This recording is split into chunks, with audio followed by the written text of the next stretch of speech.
In this video, I'm testing out ChatGPT's new image generation model and specifically for product photography. We're going to try to find its strengths and weaknesses and see if it's actually usable. In my last video, I just gave my first impressions of the tool and how it works, but in this video, we're going to put the model to the test with different style of products and different style of prompts in order to see what type of product photography it does well and also maybe not so well. Now for this experiment, I still wanted to use the most common photography tool in the world, so a smartphone, in order for it to be comparable to any small business owner out there. In upcoming videos, I'm also gonna try out to use more professional gear in order to get the best results. So we have a couple of different style of products, and we're gonna start out with this yellow chocolate bar right here. And what I found out that the model is really good at is you giving it a reference style that you want to emulate and then just giving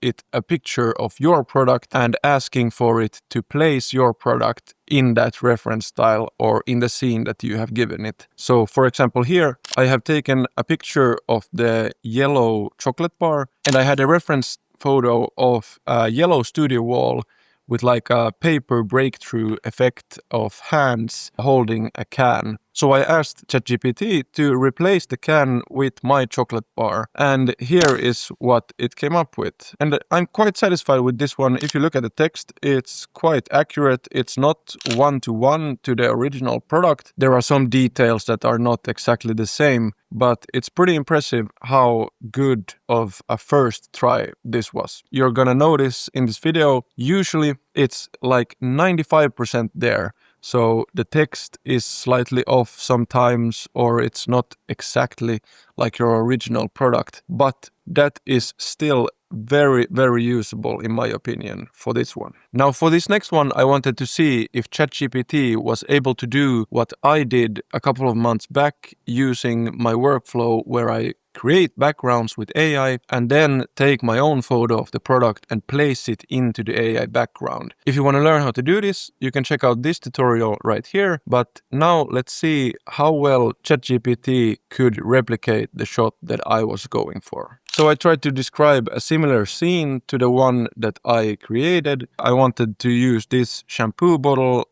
in an underwater environment with small water bubbles around it. And I have to say, the first result is quite impressive. Here again, you can see that the text is like 95% there, but that's like a minor detail, because if you're able to just get a base image like this, where it's almost there, it's quite easy to then either take your own photo, like I do in my workflow, or then just graphically replace some of the label later. So I wouldn't take the results from ChatGPT as 100% usable yet, but they are like so close to a finished product that you just need to tweak a couple of things and then you're pretty much there. Alright, moving on, I wanted to try something a bit different. So I took 4 photos of my stinky old shoe and I wanted it to create more of a graphical commercial style with doodles around the shoes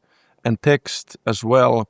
So I gave it this prompt, worked a couple of times back and forth and ended up with this result. So looking at this result, again, not one-to-one with the shoe that I provided it, but this could easily be used as a background template where you can then place your own product instead of the AI generated one. So I think using ChatGPT in this way for brainstorming and maybe creating like a 95% template will be probably the most effective way so far. Now we're moving into the more difficult products that I wanted to try out. As you can see, most of the time it messes up some of the text in the images, and these products had more text in them with more advanced graphical elements as well. So I wanted to see if it can handle these types of products at all. This is a new energy drink that has just come out in Finland, where I live, and the label is also in Finnish, which I thought was quite interesting to test out. And I gave it this prompt and this reference image, and this is the result it came up with.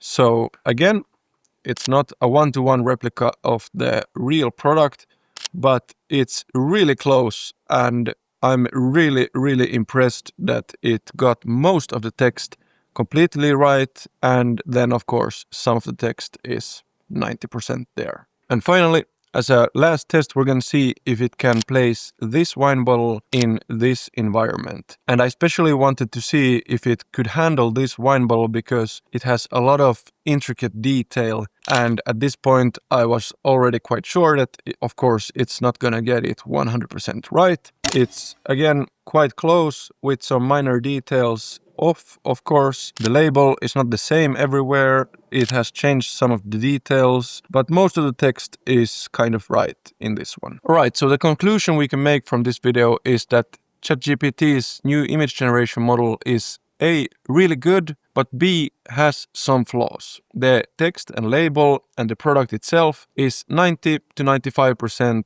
the same as the original, but not quite there. It depends on what type of product you have, if you can just use the images that you get from ChatGPT, or if you need to do some adjustments or edits to the images in order to get them to look like your product do in reality. Now, as I mentioned, I've been using this type of workflow that you can check out right here, where I place the product in an AI background in order to be cost effective and not have to travel to a location, rent a big studio space, or just create something that I would not be able to create otherwise. If you're interested in this type of workflow and want to learn how to do it yourself, then make sure to subscribe, because in the next video I'm gonna try to use this tool in a professional photo shoot in order to create something that I could actually deliver to a client. But that's it for this one. Let me know what you think about ChatGPT's new image generation tool in the comments, and I'll see you in the next one.